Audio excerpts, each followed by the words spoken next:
देर रात अचानक ही पिताजी की तबीयत बिगड़ गई।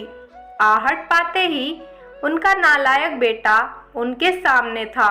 माँ ड्राइवर बुलाने की बात कह रही थी, पर उसने सोचा अब इतनी रात को इतनी जल्दी ड्राइवर कहाँ आ पाएगा।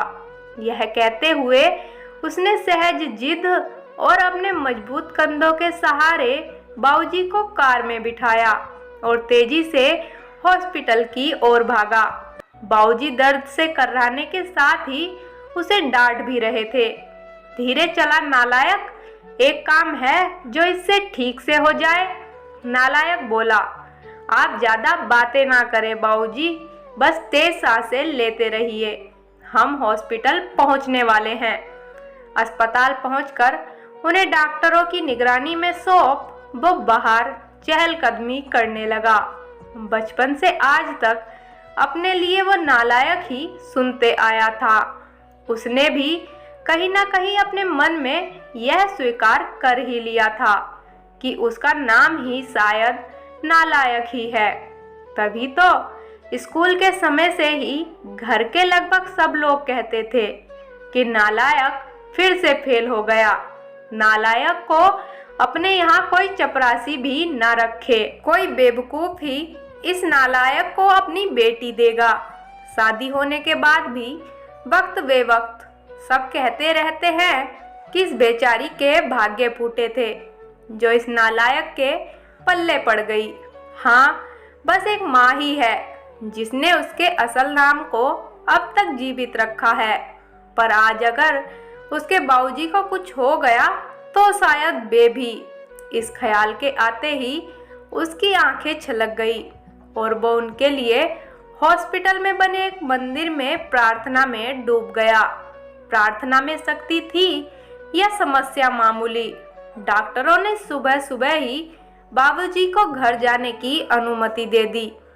घर लौटकर उनके कमरे में छोड़ते हुए बाबूजी एक बार फिर चीखे, छोड़ नालायक, तुझे तो लगा होगा कि अब बुढ़ा लौटेगा ही नहीं। उदास वो उस कमरे से निकला तो माँ से अब रहा नहीं गया। इतना सब तो करता है, बावजूद इसके आपके लिए वो नालायक ही है।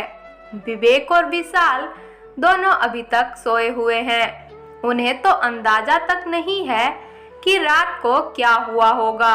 बहुओं ने भी शायद उन्हें बताना उचित नहीं समझा होगा। यह बिना आवाज दिए आ गया और किसी को भी परेशान नहीं किया। भगवान ना करे कल को कुछ अनहोनी हो जाती तो, और आप हैं कि उसे शर्मिंदा करने और डांटने का एक भी मौका नहीं छोड़ते। कहते कहते माँ रोने लगी थी। इस बार बाबूजी ने आश्चर्य भरी नजरों से उनकी ओर देखा और फिर नजरें नीची कर ली। माँ रोते रोते बोल रही थी, अरे क्या कमी है हमारे बेटे में। हाँ मानती हूँ पढ़ाई में थोड़ा कमजोर था, तो क्या सभी होशियार ही होते हैं। वो अपना परिवार, हम दोनों को, घर मकान, पुश्तैनी कारोबार, रिश्तेदार और रिश्तेदारी सब कुछ तो बखूबी संभाल रहा है, जबकि बाकी दोनों जिन्हें आप लायक समझते हैं वो बेटे सिर्फ अपने बीवी और बच्चों के अलावा ज्यादा से ज्यादा अपने ससुराल का ध्यान रखते हैं। कभी पूछा आपसे कि आपकी तबीयत कैसी है? और आप हैं कि? बाबूजी बोले, सरला तुम भी मेरी भावना नहीं समझ पाई, मेरे शब्द ही पकड़े ना। क्या तुझे भी यही लगता है कि इतना सब होने के बाद भी इसे बेटा कह के नहीं बुला पाने का, गले से नहीं लगा पाने का दुख मुझे नहीं है? क्या मेरा दिल पत्थर का है?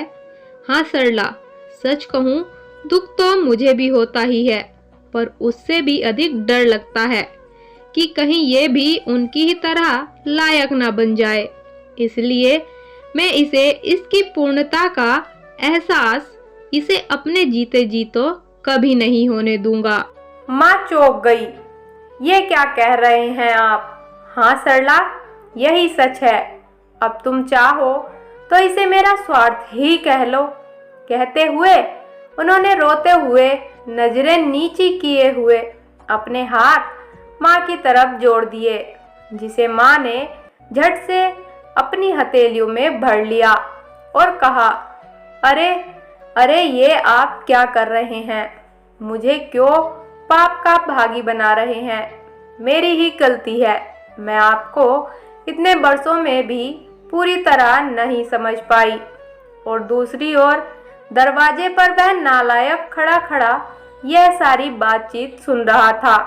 वो भी आंसुओं में तरबतर हो गया था। उसके मन में आया कि दौड़कर अपने बाबूजी के गले से लग जाए, पर ऐसा करते ही उसके बाबूजी झेप जाते। यह सोचकर वो अपने कमरे में दौड़ गया। कमरे तक पहुंचा भी नहीं था कि बाबूजी की आवाज कानों में पड़ी, अरे नालायक, वो दवाइयाँ कहाँ रख दी? गाड़ी में ही छोड़ दी क्या? कितना भी समझा दो, इससे एक काम भी ठीक से नहीं होता।